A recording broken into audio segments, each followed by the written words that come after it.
जय काल सिद्ध। याज्ञवल्क्य और मैत्री के बारे में हमने बहुत बार देखा है। और तो याज्ञवल्क्य ने जैसे बृहदारण्यक उपनिषद लिखा है ना, ऐसा ही है उसने ईशावास्योपनिषद, यही याज्ञवल्क्य ने लिखा है। वो क्या बता रहे हैं देखो, ईशावास्यमिदं सर्वं यत्किंच जगत्यां जगत्तेन त्यक्तेन भुंजिथा मा गृद्धः कश्च स्विद्धनम। क्या बताया थी देखो, ये मनुष्य के प्रति वेद भगवान का पवित्र आदेश है। वेद देखो पवित्र आदेश है।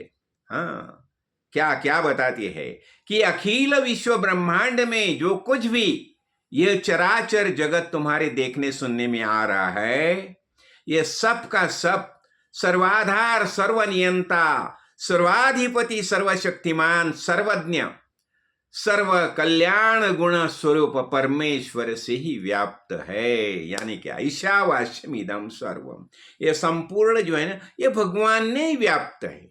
और ये भगवान कैसा है? भगवान ये चिरंतन है, चिरंतन है। हाँ, तो देखो इसका कोई भी अंश उसमें रहित नहीं है, सब हर एक भी भगवान ही मौजूद है। हाँ, तो इसलिए क्या होता है, तो ये अपने साथ रखते हैं, निरंतर अपने साथ ही रखते हैं। देखो, तो सदा सर्वदा उनका स्मरण करते हुए ही तुम इस जगत में ममता और आसक्ति का त्याग करके केवल कर्तव्य पालन के लिए ही विषयों का यथाविध, ये विषय का जो है ना, विषय का हम ग्रहण करते हैं ना, कितना करना, ये शरीर धारण करने जितना आवश्यक है बस उतना ही विषय का ग्रहण करना, विषय में लिप्त नहीं होना। यानी विषय आवश्यक क्यों? देह धारण के लिए। ये शरीर है क्या, ये शरीर है क्या है मालूम है ना? शरीर ये भगवान की प्रॉपर्टी है और हम उसके विश्वस्त है। तो विश्वस्त होने के कारण ये प्रॉपर्टी तो भगवान की है, तो उसका मेंटेनेंस जो है वो उतना ही हमें करना है।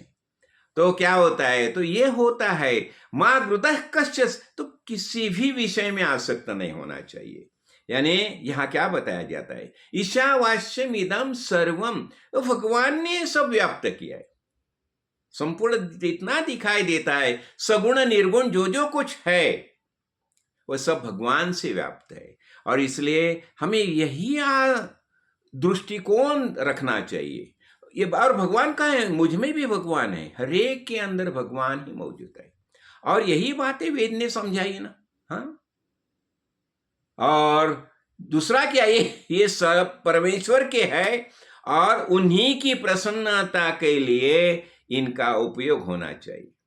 ये सब जो पंच विषय थे ना, पंच तन्मात्रा हम देखते हैं ना, शब्द, स्पर्श, रस, रूप, गंध, ये सब विषय जो है भगवान से है, भगवान से निर्मित है, उसने निर्माण किया है। तो उसका उपयोग भगवान की प्रसन्नता के लिए होना चाहिए। शब्द यानी भगवान की स्तुति करो। स्पर्श यानी देखो, स्पर्श यानी अब जब हम शिवलिंग की पूजा करते हैं ना, देखो पंचामृत से शिवलिंग की पूजा करते हैं। हाँ, शब्द स्पर्श। रस, रस यानी जो हमको आज को ग्रहण करते हैं, देखो भगवान को अर्पण करते हैं, प्रसाद देते हैं भगवान को। तो भगवान को हम प्रसाद चढ़ाते हैं ना। हाँ, अनेक प्रकार का प्रसाद चढ़ाते हैं ना, आहुति चढ़ाते। हाँ, और गंध, उसे गंधाक्षत वगैरह वगैरह सब हम करते हैं।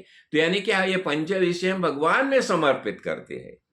और जब भी भगवान में समर्पित करते हैं तो वो पूजा हो जाती है, पूजा होती है। और यद यद कर्म करोमि तद अखिलम शंभो तवाराधम, हम बताते हैं, आत्मा त्वं गिरिजामति सहचरा प्राणा शरीरम गृहे पूजाते विषयोपभोग रचना निद्रा समाधि स्थिति संचरयो प्रदक्षिण विधि स्तोत्राणि सर्वो गिरो यद्यत् कर्म करोमि तदखिलम शंभो तवाराधनम। देखो, ये शिव शंकर का पूजा ही हो जाती है। और आत्मा त्वम, अरे शिव शंकरा तू आत्मा तू ही है।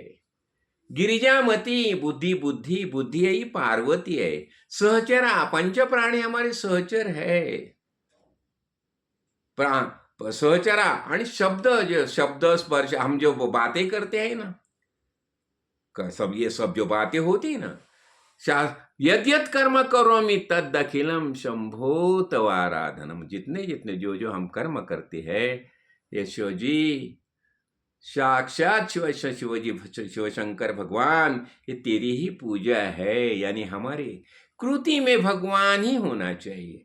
इसलिए बातें करते समय शिव सर्वोत्तमा, वही शिव सर्वोत्तम है, उसके बारे में बोलो ना। बातें करने किससे बात, क्या बात करनी है? बोलना होगा तो भगवान, कथन तेची चिंतन तेची बोधय परस्परास हास आत्मा अभ्यास। बातें करनी होगी भगवान के बारे में करो, चिंतन करना होगा उसका ही चिंतन करो। हाँ, तो ऐसी हमें भक्ति करनी चाहिए। और ये संभव होता है कभी, जब ही हमें काड़ सिद्धेश्वर महाराज जैसे आत्मज्ञानी महापुरुष सदगुरु मिल जाते हैं। जय काड़ सिद्ध, जय काड़ सिद्ध।